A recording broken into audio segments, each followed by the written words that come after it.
Cześć, dzisiaj jesteśmy w Częstochowie. Jak widzicie, stoimy przed Muzeum Monet i Medali Jana Pawła II.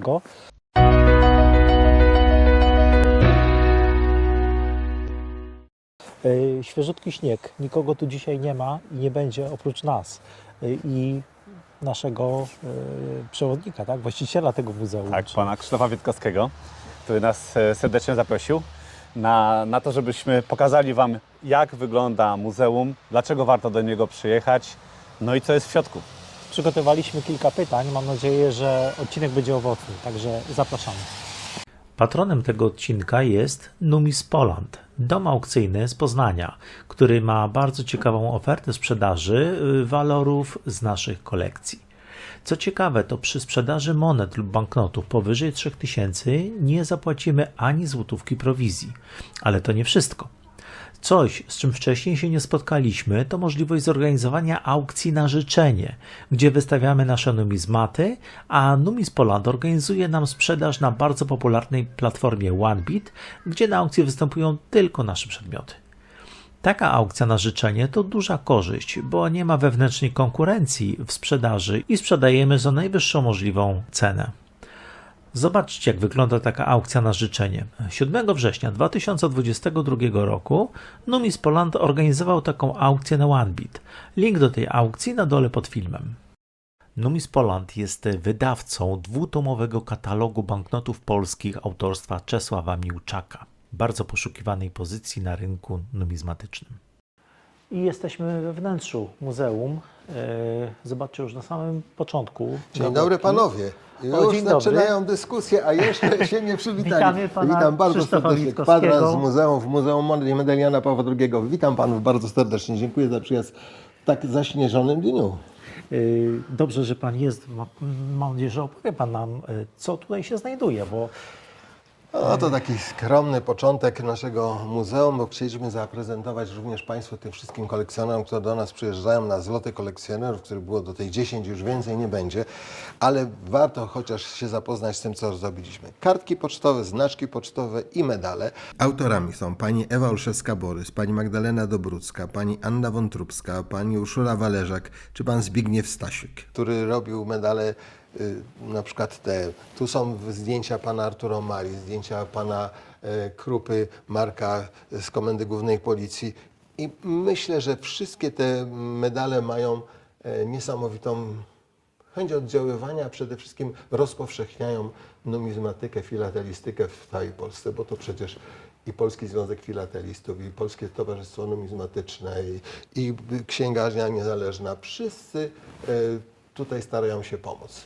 I myślę, że po tym dzisiejszym spotkaniu, tym co Państwo zobaczycie i Wy będziecie chcieli nas pomóc, bo Muzeum Jana Pawła II i przede wszystkim postać Jana Pawła II musi być zachowana dla przyszłych pokoleń. Za 200, za 300 lat to muzeum będzie niesamowitym zwornikiem między czasami obecnymi, a tymi, co przyjdą po nas. proszę nam powiedzieć, jak powstało to muzeum? Jaki był pomysł, skąd się to wszystko wzięło? Proszę Państwa, w roku 2004 miałem udar mózgu. Byłem prawostronnie sparaliżowany i tak człowiek leżąc na łóżku szpitalnym tuż przed Bożym Narodzeniem zastanawia się, dlaczego to ja. I albo się z Panem Bogiem pokłócimy, dlaczego mi to zrobiłeś, albo poprosimy Go o łaskę, żeby dać Ci jeszcze szansę człowieku, że może z tego wyjdziesz. Wybrałem tą drugą opcję i całe szczęście. No i oczywiście to muzeum jest moim wotum wdzięczności dla Matki Bożej Jasnogórskiej. To jest moje podziękowanie dla Matki Bożej za to, że i Jan Paweł II był, i że Państwo tu jesteście, i że jesteśmy zdrowi, że możemy się z Wami dzielić tą radością tego wszystkiego, co tutaj jest. Więc dajmy z siebie dużo, bo możemy wiele. Jakie były początki? Proszę Państwa, przez wiele lat odziedziczyłem po kolekcji mojego taty 53 medale związane z Janem Pawłem II, ale to takie, które mógł tutaj w Częstochowie nabyć Inco Veritas, jakieś tam Polskie Towarzystwo Numizmatyczne wydawało jakieś medale, więc to, co mógł tata, to kupił. Rozkręciłem, kiedy już byłem taki ustabilizowany w swoim pokoju, taką wystawkę, dokupowałem medale i miałem w 2010 roku 365. Akurat była pani redaktor z jednej gazet, pytając się, czy bym nie zapłacił tam jakiejś dobrej reklamy, życzenia dla swoich klientów związanych z radiokomunikacją. No i zapytała właśnie o ten zbiór, który wisiał na ścianie, który był stały. Ja mówię, no to ja mam nadzieję, że jak za kilkanaście lat przejdę na emeryturę, to zrobię taką salę pamięci Janowi Pawłowi II poświęconą. Czyli już wtedy narodził się ten pomysł. Nie, to był taki pomysł, że sala pamięci dla kilku osób, I jeszcze którzy nie przyjeżdżali. muzeum, Nic nie. Przyszedł kolega, przyniósł mi znaczki i pyta się, a co to jest? Ja wiesz, no taki zbieram tego. I po kilku miesiącach, akurat w urodziny mojego syna, 13 września, przychodzi z informacją, niech pan sobie to puści. Włączyłem film, a to było nagranie z Zamku Królewskiego w Warszawie z 2006 roku i wypowiedź pana Andrzeja Rotermunda, dyrektora, że wystawę, którą dzisiaj gościmy na Zamku Królewskim w Warszawie, od pana Wojtka Grabowskiego z Londynu, jest jedną z najpiękniejszych i największych tego typu zestawów medali na świecie i monet. Jak ja to zobaczyłem, kto tam był, jakie te monety są, to oczy się otworzyły. Okazuje się, że to jest do sprzedania. Nikt tego nie chciał kupić. Muzeum Historyczne Miasta Łodzi miało to przez kilka... Nie chciał? Dobrze Nie słyszę? chciał, tak, nie chciał. Muzeum Historyczne Miasta Łodzi miało to przez rok. Po roku jedni chcieli mieć wycenę, nie chcieli kupić, potem się zmieniły władze, tamci chcieli, ci nie chcieli. Pan Wojtek się zdenerwował, wziął to sobie swojego mieszkania w Warszawie i przez 4 lata szukał klienta. Nie chciał popełnić błędu tego, co zrobił jego tato, bo przekazał piękny obraz z Fundacji Grabowskiego z Londynu do Polski. Mówi, ale rozdawać nie będę. No i napatrzył się Krzysiu, jak usłyszał cenę, stwierdził, że kupuje. Nie wierzyli, że to jest możliwe. A tu, proszę Państwa, to było w poniedziałek, w środę pan Wojtek przyjechał z takimi posturnymi chłopami, przywieźli jakie najcenniejsze zbiory. Zobaczyłem, co tam jest. Ja mówię, panie Wojtku, przecież nie będzie pan tego wiózł do Warszawy, zapłacę panu za to, co tu jest, a odbiorę sobie to za kilka dni. Ale tak pomyślałem, a po co na kilka dni? I na następny dzień pojechałem i przywiozłem 1,5 tony tego wszystkiego, bo to i przecież i gabloty, w których to 1,5 było tony. wszystko ułożone. Tak. I przyjechaliśmy 2 samochodami w bagażniku. Od tamtej pory rozszerzyliśmy. Wtedy to było 3000 monet medali, Tylko moich monety, medale? 365 i te właśnie najcenniejsze, te jednosztukowe, to pan Wojtek kupował. On kupował je na przykład na aukcjach w Nowym Jorku. Jak wejdziemy do muzeum, to zobaczycie Państwo, jakie są koszty zakupu niektórych monet. Trzeba jechać aż na wycieczkę do danego państwa, żeby taką monetę kupić. O tym potem. Okej. Kolejna gablotka. Widzę banknoty 0 euro. Tak, proszę Państwa, na otwarcie naszego 10. zlotu kolekcjonerów, które było 26 października 2023 roku, mieliśmy również wystawę banknotów emisyjnych 0 euro wyprodukowanych przez polską firmę pana Bereski, Szymona. Ale wśród tych rarytasów numizmatycznych jest również banknot 0 euro z numerem 3 wydanym w Polsce lub 4, ale pan 3 0 euro z naszego muzeum. W wersji Anniversary od numeru 4001 do 5000 i od numeru 01 do 4000 w wersji zwykłej. Jest piękny dlatego, że to jest tak, nie dość, że budynek nasz z zewnątrz, to mamy Matkę Bożą Jasnogórską i mamy logo naszego muzeum wykonane przez panią Ewę Olszewską-Borys w roku 2011 na otwarcie. Bardzo ciekawy medal, bo tam jest taki trochę metafizyczny Ojciec Święty. Ma twarz, której nie ma, ale tą twarz możemy sobie wyobrazić tak, jak myśmy go widzieli, jak zapamiętaliśmy. Więc jak ktoś go zapamiętał z początkowego okresu 78 rok, tak jak ja, kiedy go pierwszy raz zobaczyłem, to takiej głowy cały czas został, mimo że przecież obserwowaliśmy, jak Ojciec Święty dochodzi do jego wieku słusznego. Ale ten 78 jest w naszych głowach. I to jest tak, jak Państwo siedzicie na plaży i ktoś podchodzi do Was od strony słońca i podaje Wam coś na przykład do picia, to widzimy tylko zarys jego sylwetki, wiemy na pewno, że jest ta osoba i taki efekt właściwie zamierzała pani Ewa Olszewska-Borys zrobić i to jej się udało. Takiego prostokąta wychodzą jego ręce na zewnątrz, on stamtąd z światłości z nieba nam pomaga. I Państwa Pokażemy wizyta jest tego najlepszym dowodem. Kiedy powstawało muzeum, mówił Pan, że było około 3000 egzemplarzy, troszeczkę więcej. Obecnie jest 11 000 przekroczone. niemożliwe, żebyśmy wszystkie pokazali. Będziemy jechać wybiórczo w takim razie. No to chodźmy. Tutaj widzę coś, co numizmatycy na pewno skojarzą.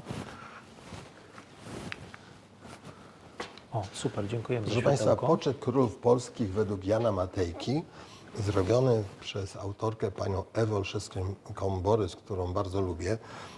Pani Ewa Olszewska-Borys w roku 1985 rozpoczęła pracę nad tymi medalami królów polskich, która trwała do roku 2003. A na drugich stronach tych medali umieściła frontony kościołów, zamków związanych z danym władcą. Zatem mamy 43 władców, 43 frontony zamków, ale 44 medalem jest medal z jednej strony pani Ewy, która tworzy medal, a z drugiej strony jest Jan Matejko siedzący na takim wygodnym fotelu. To jest ten ostatni, najbardziej poszukiwany i on jest również wielkości 22 cm. Pomysłem wytworzenia tych wszystkich medali był prezes Polskiego Towarzystwa Numizmatycznego z Koszalina i nazywał się Marian Okunicz. Zapraszam. Gdzie tu jest pani Ewa? Tu.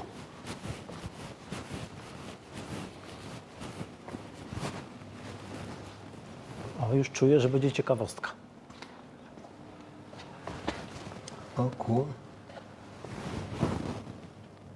Zasłonięte.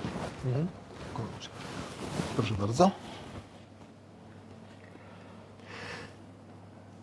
To jest ten medal brązowy drugi, a z tego Jan Matejko. A pan, jak widziałem okiem kamery, już znalazł medal ostatni, który jest w gipsie. Ale to jest, proszę Państwa, medal wyjątkowy, bo to jest medal z błędem. Mieszko i Dąbrówka i na stronie Dąbrówki jest rok zamiast 965, medal miał numer 956 Tu już roku. widzimy przeróbkę. 956 to czeski błąd. Zostało to na medalu wycięte, zrobiono ponownie, ale nie wiem, czy Państwo wiecie, że tych medali wytworzono z błędem 3 sztuki. Zatrzymano prasę. 2 sztuki były u pani Ewy, jedna w Mennicy. Pani Ewa do muzeum nam przekazała i my się też możemy cieszyć tym medalem 7-centymetrowym z błędem, który jak Państwo przyjdziecie, to pewnie już będzie wyeksponowany, bo w tej chwili mamy inną wystawę czasową w ekspozycyjnych miejscach naszego holu, naszego muzeum. Medale są rzeczywiście pięknej urody, wyśmienite, a pod spodem jeszcze piękne medale orła na medalach na przestrzeni wieków, od piastowskich do obecnego. I to kiedyś wytworzyła w jednym egzemplarzu każdy z tych medali związanych z naszym godłem narodowym wytwórnia Inco Veritas w Częstochowie. Kiedy się zamykali, stwierdzili, że bez sensu by było oddawać to na złom, przetapiać. A akurat w roku 2018, kiedy to nabyłem, mieliśmy stulecie odzyskania niepodległości i idealnie się to komponowało z tymi wszystkimi wystawami, które w naszym muzeum mieliśmy. Jesteśmy w przedsionku muzeum. Zapowiada się całkiem ciekawie. I tak proszę mi powiedzieć, jakie są plany na przyszłość? W tej chwili muzeum ma około ponad 11 000 egzemplarzy. Domyślam się, że są jakieś unikaty. Później będziemy je pokazywać. Ale jakie ma Pan plany w związku z tym muzeum?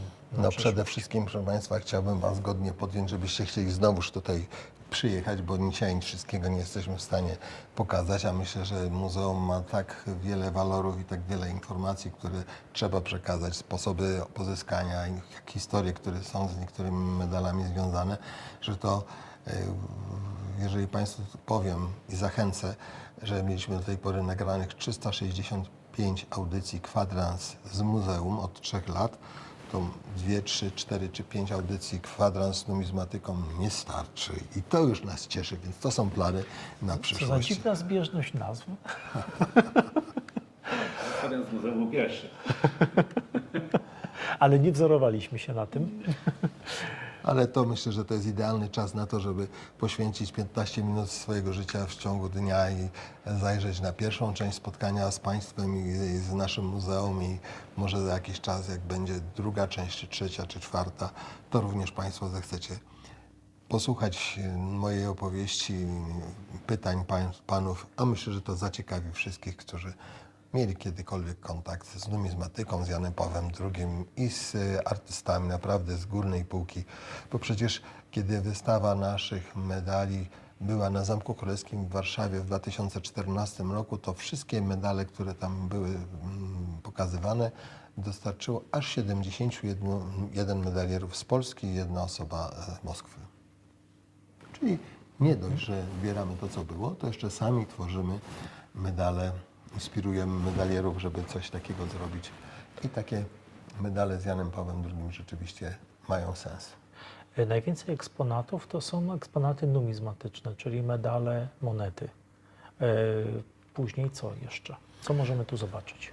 O, proszę Państwa, mamy rzeczy osobistego użytku Jana Pawła II, mamy jego sutannę, mamy ornat, mamy alby Ojca Świętego z 1984 roku w oryginale książki, przedmioty, które Ojciec Święty nosił przy sobie, mamy przedmioty, długopisy, które Ojciec Święty podpisywał, różne dokumenty. Są pieczątki Jana Pawła II, którymi były zaplombowane, czyli po jego śmierci. Bilet kolejowy w srebrze na wizytę Ojca Świętego na dworcu Termini. Przejechał pociągiem te kilka kilometrów z dworca Vatican City i wiele, wiele, wiele innych przedmiotów, które musicie zobaczyć, a myślę, że świetnym postacią Ojca Świętego, figurą stworzoną przez braci Kruczków z Krakowa jest Jan Paweł II naturalnych wielkości, które oczy patrzą na Państwa tak, jakbyście byli tutaj. Czyli taka audiencja u Jana Pawła II. Jak słucham tego, co nas czeka, to odnoszę wrażenie, że to muzeum jest jedyne w swoim rodzaju. Czy jest jakieś podobne muzeum? Proszę Państwa, nie mogę tego powiedzieć, bo bym był nieskromny, ale jak Państwo zobaczycie, przyjdziecie, to sami ocenicie. No bo jak słyszę, że są takie egzemplarze tutaj unikalne, no to nie sądzę, żeby drugie muzeum mogło mieć coś takiego, tak? Zapraszamy, zobaczymy, co pan Krzysztof ma nam ciekawego do pokazania. Bo proszę Państwa, jak coś się robi od serca i coś się robi nie dla kasy, tylko dlatego, żeby pokazać, jest to moje wotum wdzięczności za dar zdrowia, no to zupełnie inaczej to smakuje, inaczej to się postrzega. Zapraszam.